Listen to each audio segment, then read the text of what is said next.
네, 가데스 바네아에서 홍해길로 돌이키라고 명령하신 하나님의 명령과 인도하심을 따라서 이제 이스라엘 백성들은 이 하나님의 명령을 따라서 세일산을 두루 다니게 되었습니다. 그래서 이 여정이 40년 가까이 되었습니다. 우리가 출애굽한 지 3달 만에 시내산에 거주하였고 거기서 성막을 만들 때까지 1년을 거주한 다음 그들은 광야길을 출발했었습니다. 그리고 곧 가데스 바네아에 이르러서 즉시 가나안 땅으로 들어설 수 있었습니다. 그러나 거기서 불순종함으로 말미암아 이제 남쪽으로 가서 세일산 지경을 40년 동안이나 헤매어야 했었습니다. 그런데 오늘 말씀을 보니까 이제 모세는 회상하기를 하나님의 명령이 다시 주어집니다. 3절을 보니까 이제 북쪽으로 나아가라 명령하십니다. 그리고 이 세일산 일대에 사는 에돔 족속, 즉 에서의 후손들과는 충돌하지 말으라고 합니다.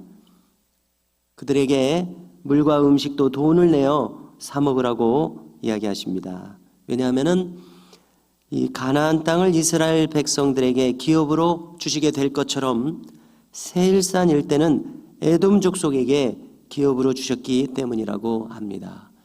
그래서 세일산 일대라고 하는 것은 사해바다 남동쪽으로 아래쪽으로 길게 이어진 그 지경입니다.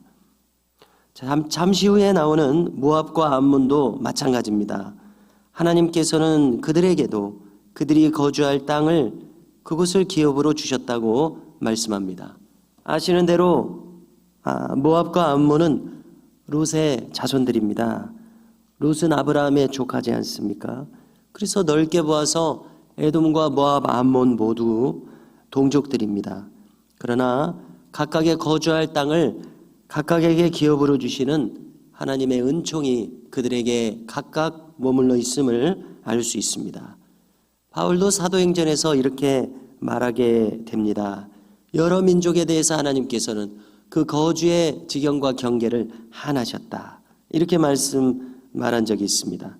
실로 하나님께서는 이스라엘 자손들에 대해서만 가나안 땅을 기업으로 주신 것이 아니라 이 지구상의 모든 민족에게 하나님의 뜻대로 그 거주의 지경과 경계를 하나여 살 곳을 각각 기업으로 주셨음을 알 수 있습니다. 13절을 보면 세렛 시내를 건너라고 하십니다.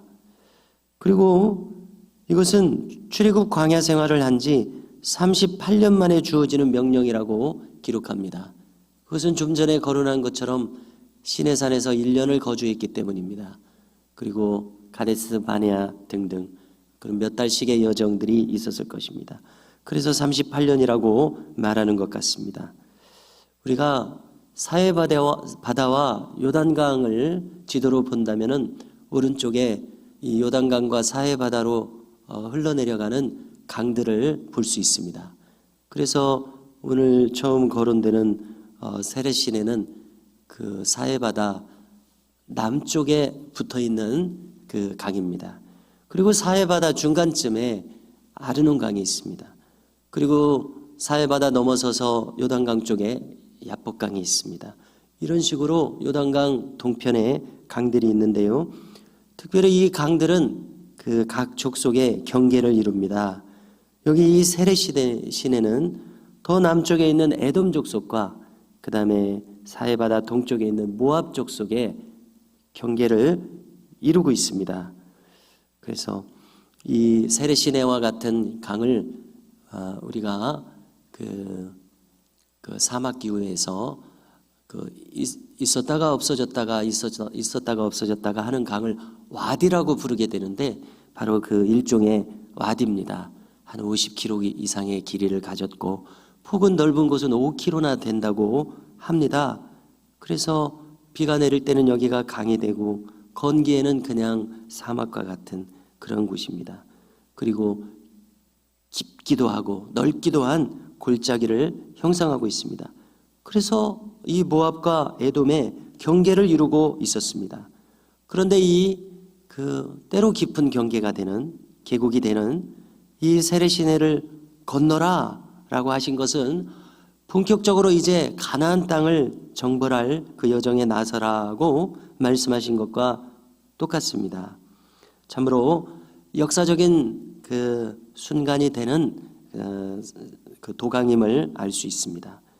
자, 여기서 이제 이미 하나님께서 말씀하신 바대로 출애굽 1세대의 군인들은 모두 멸망하여 멸절되었다고 또한 기록합니다. 왜냐하면 그들에게는 가나안 땅에 입성하는 것을 허락지 않으시기로 작정하셨기 때문에 그렇습니다. 이제 다음 여정은 모압의 북방 경계인 아르입니다. 아르논강입니다. 이 아르논강은 사해바다의 중간쯤으로 흐르고 있습니다. 이 강을 넘어서게 되면은 암몬 족속의 땅입니다. 모압과 암몬의 땅도 그들에게 각각 기업으로 준 동족의 땅입니다. 이곳에서도 삼가 행하여 그들과 충돌하지 말라고 이야기하십니다. 그들에게 기업으로 주셨기 때문에 한 발자국도 너희에게는 허락된 곳이 아니라고 이야기하십니다.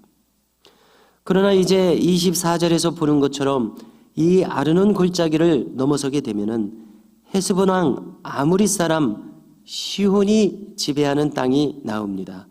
물론 이곳은 암몬 족속의 땅이기도 합니다. 이 아무리 족속, 그래서 크게 봐서는 가나안 7족속이 있다고 하지 않았습니까? 그 중에 한 족속 아무리 족속이니까 크게 봐서는 가나안 족속입니다. 그러니까 암몬 족속의 땅에 가나안 족속이 섞여서 살고 있었던 것입니다. 그리고 더 북쪽으로 가게 되면은 바산왕 옥의 땅이 나옵니다. 이렇게 암몬 족속의 땅 속에 가나안 족속들이 섞여서 살고 있었습니다. 하나님은 이들에 대해서는 정복하라고 명령하십니다. 그리고 특별한 말씀을 주십니다. 한마디로 말해서 그들에게 너희를 두려워하는 마음을 주었다. 25절입니다. 오늘부터 천하 만민이 너를 무서워하며 너를 두려워하게 하리니 그들이 너의 명성을 듣고 떨며 근심하리라. 이렇게 하나님께서 역사하십니다. 똑같은 환경이지만 하나님께서 함께 하시는 상황과 그렇지 않은 상황은 180도로 다를 수밖에 없습니다. 그렇습니다. 이렇게 하나님께서는 우리의 삶 속에서, 우리의 환경 속에서 하나님이 역사하실 그러한 상황을 조성하십니다. 우리가 한국 교회사도 잠시 거슬러서 살펴보면은요, 구한말에 고종황제와 민비를 한번 생각해 보십시오. 그들은 우리 조선인 신하들을 믿을 수가 없어서 아관파천이라는 것도 합니다. 그것은 무엇입니까? 러시아 공사관으로 피신하는 것입니다. 우리 대신들도 믿을 수가 없어서요. 얼마나 그 불쌍한 그러한 시기를 보냈었습니까? 또 이 민비시해를 당합니다. 또 그 갑신정변 같은 것도 일어납니다. 정변이 일어납니다. 일종의 쿠데타, 3.1천하로 정벌이 되었습니다마는 이러한 시간들을 보내면서 우리 그 교회사에서 놀랍게 생각되는 것은 언더우드 선교사, 또 그 언더우드 선교사 부인이 되는 민비의 그 주치의로 삼은 그 여성 선교사가 있습니다. 의료 선교사. 이런 선교사들을 의지하는 장면이 나옵니다. 다른 사람들을 의지할 수 없고 선교사들을 의지하게 하셨습니다. 원래 이 선교사들은, 개신교 선교사들은 가톨릭과 선교 방향이 달라서 이 왕족이나 고관대작들에게는 접근하지 않고 중산층이나 또 하류층을 주로 접근하는 선교 정책이 있었습니다. 그러나 구한말에 이렇게 상황이 어려워지므로 왕실에서 이 선교사들을 가까이해서 결국은 선교 윤허를 내리게 됩니다. 그 어려운 시기에 의지하게 만드시는 그러한 상황을 조성하십니다. 그렇습니다. 여기 이 이스라엘 백성들도 마찬가지입니다. 똑같은 환경이지만 저들에게 두려워하는 마음을 주시고 이스라엘에게 담대한 마음, 동행하는 확신을 주셔서 이 가나안 정복을 감당하게 하십니다. 우리도 마찬가지일 것입니다. 우리가 살아가는 환경 가운데서 하나님께서 역사하시고자 하면은 어떠한 상황도 조성하셔서 우리로 그 담대하게 행하게 하신다고 믿습니다. 자, 이제 가나안 족속이 이스라엘을 두려워하게 만드셨습니다.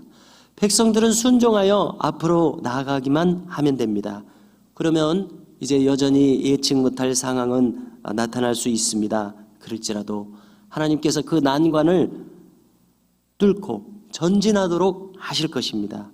이렇게 우리는 매 순간 믿음이 필요하고 매 순간 순종하는 것이 필요합니다. 이 삶이란 지나가는 과정 동안 하나님과 동행하는 것이 삶입니다.